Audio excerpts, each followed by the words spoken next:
घुमंतू समाज की महिलाओं के लिए लाडली बहन योजना के तहत शर्तों में ढील देने की मांग की जा रही है।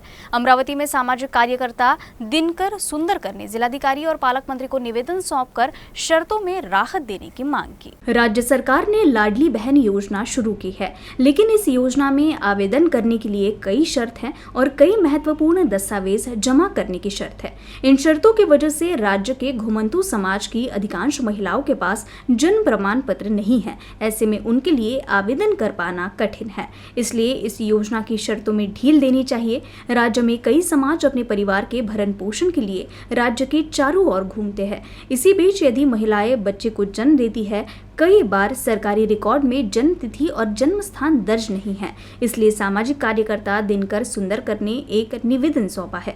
उन्होंने मांग की है कि सरकार को इस पर ध्यान देना चाहिए। अगर सेतु और सीसीसी केंद्रों से लाडली बहन योजना के लिए एक अलग लिंक की घोषणा की जानी चाहिए। दिनकर सुंदरकर ने कहा कि सरकार को इस और विशेष ध्यान देने की जरूरत है। आंगनबाड़ी बोल रहे सेतु के पास जाओ, सेतु वाले बोले आंगनबाड़ी के पास जाओ, फिर कहाँ जाना? इधर उधर घूमने से फिर क्या आता है ये घूमने का? हमको तो मिल नहीं रहे। क्या करना है आप बताओ। आप भी निवेदन करो, कहाँ जाना है कहाँ नहीं, हमको बताओ आप कहाँ जाना है। सेतु वाले को जरा कहाँ जाना है आप हमको ये करो, ये करो।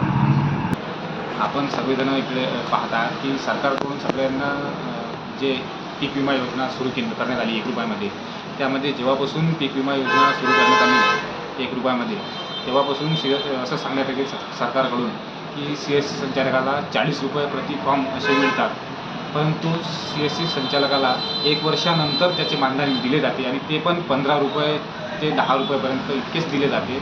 अशा वेळेत 1 वर्ष आम्ही काय करावं?